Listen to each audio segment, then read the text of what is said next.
आज हम पिछले लेक्चर को ही कंटिन्यू करेंगे जिसमें डायमेंशंस के ज़रिए हम कुछ चीज़ें करने वाले हैं। जैसे मैंने बताया था कि डायमेंशंस किसी फिजिकल क्वांटिटी की क्वालिटी को डिस्क्राइब करते हैं in term of mass, length and time. तो जब हम किसी भी फिजिकल क्वांटिटी के डायमेंशन निकालते हैं तो उनके डायमेंशन हमेशा मास, लेंथ और टाइम पे ही डिपेंड करेंगे। तो उसके बाद हमने बहुत सारी जो फिजिकल क्वांटिटीज़ हैं उनके डायमेंशंस कैलकुलेट किए थे।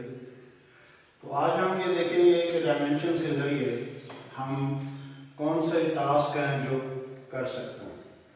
तो डायमेंशन के ज़रिए हम किसी फिजिकल क्वांटिटी को डिस्क्राइब तो करते ही हैं मास, लेंथ और टाइम की शक्ल में।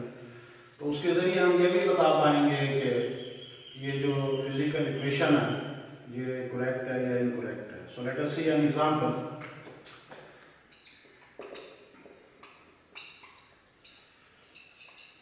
It is not a famous equation. ये स्पीड ऑफ वेव का एक फार्मूला है जो किसी स्ट्रेट स्ट्रिंग में से गुजर रही है। एफ जो है वो उस स्ट्रिंग में पैदा होने वाली टेंशन है, एल उस स्ट्रिंग की लेंथ है और एम जो है वो मास है। तो ये हम चेक करना चाहते हैं डायमेंशन की मदद से कि क्या ये इक्वेशन सही है या गलत है। सो लेट अस सी। तो हम ये करने वाले हैं कि इक्वेशन के दोनों तरफ डायमेंशन हल करेंगे इंडिविजुअली, और अगर इन दोनों के डायमेंशन सेम आ गए एट द बोथ साइड्स तो हम कहेंगे कि ये इक्वेशन जो है वो करेक्ट है। So let us see. So it has two sides, this is the right hand side and this is the left hand side. So first we are taking the left hand side, which is the velocity or the speed. So taking dimension on the left hand side, तो हम जानते हैं speed या velocity दोनों के जो dimensions हैं वो एल टी इनवर्स है। तो ये डायमेंशन हमने निकाल लिए इक्वेशन का जो लेफ्ट हैंड साइड था। अब हम ले रहे हैं इसके right hand side, this is F into L over M under root. तो इसके भी डायमेंशन लेंगे, डायमेंशन ऑफ द फोर्स या tension, dimension of length, dimension of mass, this is the square root. तो अब हमने डायरेक्टली इनके जो डायमेंशंस हमने डिराइव किए थे लास्ट लेक्चर में, तो वो यहाँ पे हम पुट करने वाले हैं। फोर्स के डायमेंशंस हैं M L T inverse square, length के डायमेंशन है एल और मास के डायमेंशन है M, whole of the square root. इसको सिंप्लीफाई करेंगे और स्क्वायर रूट ले लेंगे।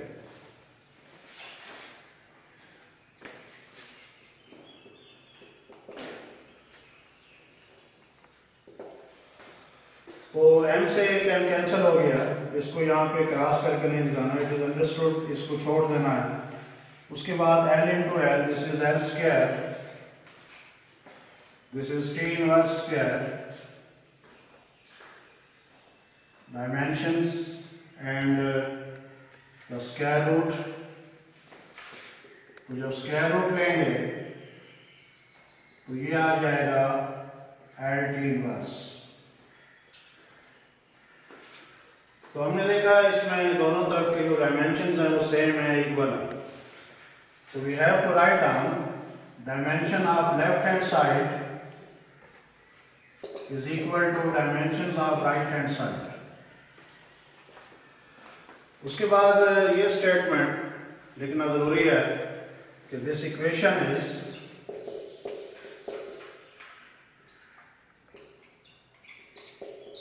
homogeneous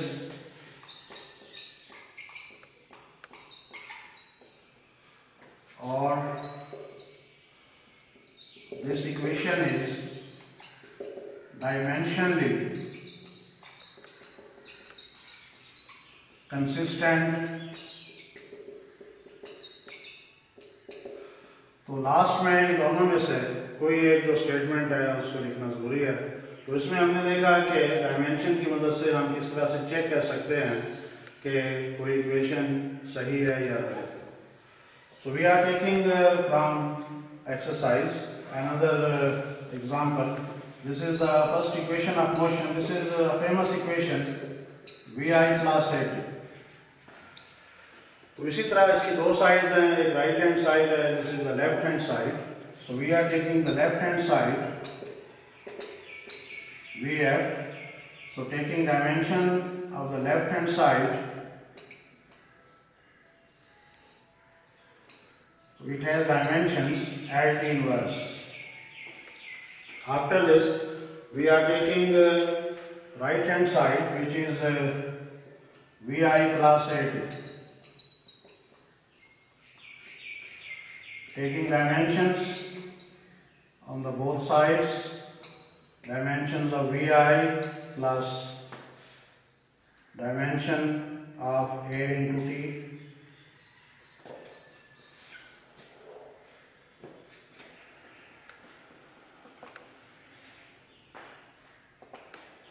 This is vi plus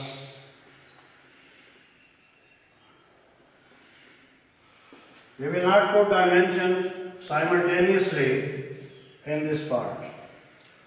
पहले हम इनको अलग अलग करेंगे, अलग अलग डायमेंशन लेंगे, क्योंकि both are different quantities, not the same quantities. So we will put the dimensions. So this is at inverse. Acceleration has the dimensions at inverse square. Time has the dimensions t. So we have at inverse plus, simplify this is at inverse. So we will add them, this is 2 into at inverse. But we are looking here, dimensions on the both sides are the same, but equations are not the same. We are looking here, left hand side has just at inverse, while right hand side has 2 into at inverse. But we are not interested in the numbers, numbers have no dimensions, so we are interested only in the dimensions. तो चूंकि दोनों तरफ की dimension same है, so we will write it as dimensions of left hand side is equal to dimensions of right hand side. So this equation is homogeneous.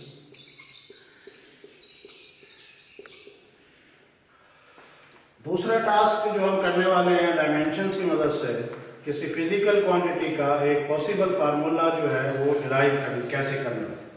So let us see an example to derive the possible formula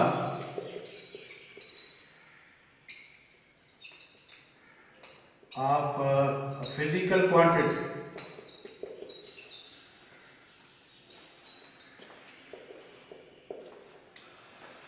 इसको explain करने के लिए book में जो example दी हुई है उसको हम हल करेंगे.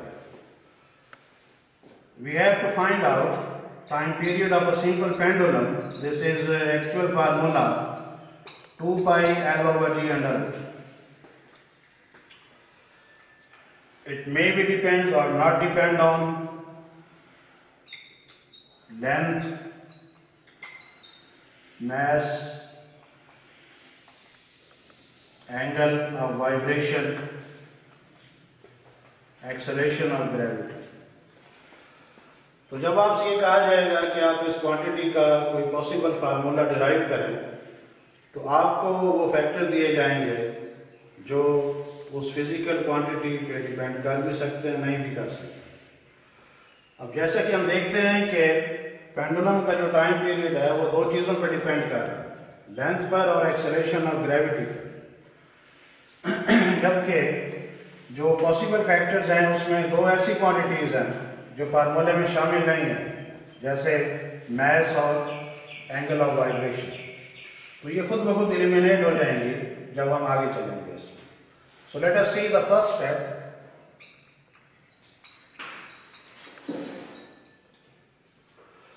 फर्स्ट स्टेप में जिस क्वांटिटी का फार्मूला हम कैलकुलेट करने जा रहे हैं यानी टाइम पीरियड का, उसको हम इन तमाम क्वांटिटीज़ के साथ डायरेक्ट प्रपोर्शन करके मल्टीप्लाई करके लिख देते हैं. लेट अस सी L multiply M multiply theta multiply G. ये जो सीक्वेंस है ये कोई भी हो सकती है. इधर G हम लिख सकते हैं, इधर थीटा लिख सकते हैं, इधर L हम लिख सकते हैं, इधर G लिख सकते हैं. तो इस पर ये डिपेंड नहीं करता, तरतीब चाहे कोई भी हो. अब जो नेक्स्ट स्टेप है उसमें हम इसको इक्वेशन बना लेते हैं. साइन ऑफ प्रपोर्शन दो चीज़ों के बराबर है, साइन ऑफ इक्वल के और proportionality constant. So which are, so this is L multiply M multiply theta multiply acceleration of gravity. इसी के साथ अब हम तरतीब से एक्सपोनेंट्स ले लेते हैं in the order of English alphabets A to Z. अब हम सेकंड स्टेप में हैं. इसमें अब हम दोनों तरफ के जो डायमेंशंस हैं वो ले लेंगे. Dimension of the time period, this is the proportionality constant, it has no dimensions, so we will not put sign of dimensions. This is the length, exponent A, this is the mass, exponent B, this is the angle theta, exponent C, this is the acceleration of gravity, exponent D. अब इसमें हम check कर लेंगे कि right side पे जितनी भी quantities हैं क्या उसके डायमेंशन हमें मालूम है. So we know that except the plane angle, the angle theta. तो इसको हम कैलकुलेट करने के लिए we have learned in previous classes L is equal to R theta. This is the length of an arc, this is the radius of the circle, this is the plane angle. This is the plane, this is the center, this is the radius. So when a point P move from A to B, it will make an arc on the circle. This arc will make an angle theta at the center, which is the plane angle theta. So this is the length of an arc L. जितना बड़ा angle बनेगा उतना बड़ा जो है ये length of an arc होगी. तो यहां से हम निकाल सकते हैं dimensions. Theta is equal to L over R. These are dimensions of angle, dimension of the length of an arc, dimension of the radius. तो दोनों के यूनिट चूंकि मीटर हैं तो दोनों के डायमेंशन L के बराबर है.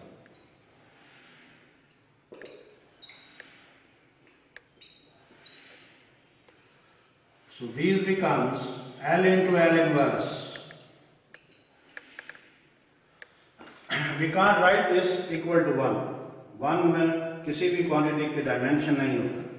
So whenever in the objectives you have to write down dimension of plane angle is equal to L into L inverse. We know that this is equal to 1. तो 1 अगर multiply करें किसी चीज से तो उस क्वांटिटी पे कोई फर्क नहीं पड़ता. So we will ignore this. So let us see the time period dimension. Time period के यूनिट सेकंड है, टाइम के यूनिट पे सेकंड है. तो जो टाइम के डायमेंशंस हैं वही टाइम पीरियड के डायमेंशंस हैं, just the capital T. Constant have no dimensions.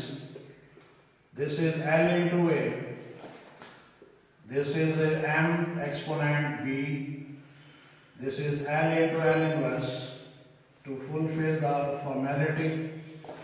This is acceleration, acceleration is LT inverse square, this is B. तो जो राइट हैंड साइड है उसको हम सिंप्लीफाई कर लेंगे. This is T, this is the proportionality constant. Ignore this, इसको ignore कर देंगे because this is equal to 1. This is L की पावर है, इधर L की पावर D है. जब इसको हल करेंगे वी विल गेट L की power A plus B. Now the M is, M की पावर B है, there is no other M.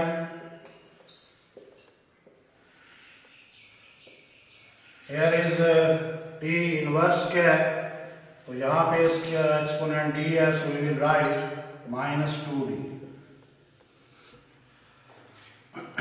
So now we will take the arrangement. We will always write here m first. This is exponent b, then l a plus b, then t d minus 2d. अब दोनों तरफ balance करने के लिए हम जो left hand side है उसको मल्टीप्लाई कर रहे हैं m की पावर 0 से. l की power 0, this is t, this is constant, this is m की power a, this is l की power a plus d, t की पावर -2d. तो ये हमने इसलिए किया ताकि दोनों तरफ जो है वो बैलेंस हो जाए. m is here, l is here and t is here. तो वी नो दैट किसी भी चीज की पावर अगर हम 0 ले लें तो 1 के बराबर होता है.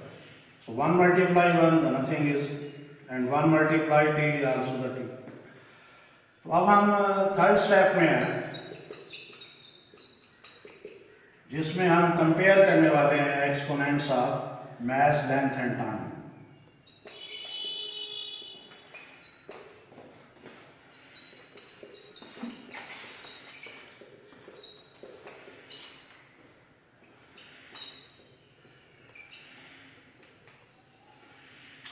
So we will see here m का जो एक्सपोनेंट है वो a है, इधर 0 है. उसके बाद इधर l का एक्सपोनेंट है a प्लस d, और इधर l की पावर 0 है. उधर t का एक्सपोनेंट है -2d, इधर t का एक्सपोनेंट 1 है. तो करना हमने ये था कि यहाँ से एक्सपोनेंट्स की वैल्यूज लेके तो उनमें पुट कर देते. तो इधर से we got a is equal to 0. So here a is equal to -d, यहाँ से d is equal to -1/2. That is. तो अब हमें ये जो वैल्यूज हैं वो हमें मिल गई कि a को जो है वो 0 के बराबर लिखना, और d जो है this is -1/2. So let us put the values. Let us see again कि हमने थर्ड स्टेप में क्या किया. हमने दोनों तरफ बैलेंस करने के लिए अपनी तरफ से इधर m की पावर 0 से l की पावर 0 से मल्टीप्लाई कर दिया ताकि हम कंपेयर कर सकें एक्सपोनेंट्स. उससे पहले हमने इसको सिंप्लीफाई किया. So we are looking here l की पावर a, इधर l की पावर d है तो यहाँ पे हो गया l की पावर a प्लस d. इधर m की पावर b है, so this is just m की पावर b, इसको लिखेंगे.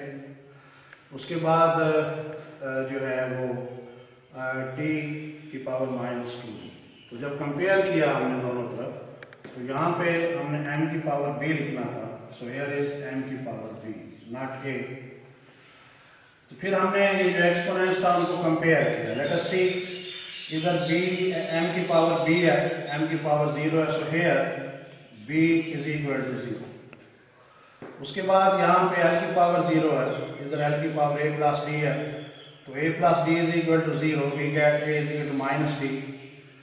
उसके बाद यहाँ पे t की पावर -2d है, इधर 1 था, so we get d 2d is equal to 1. तो यहाँ से d की वैल्यू हमने निकाल ली. तो जब इसमें डालेंगे d की वैल्यू तो 1 ही निकल आएगी. So we will get a is equal to +1/2. अब ये जो वैल्यूज हैं इसको हम पुट कर देंगे इक्वेशन नंबर 1 में.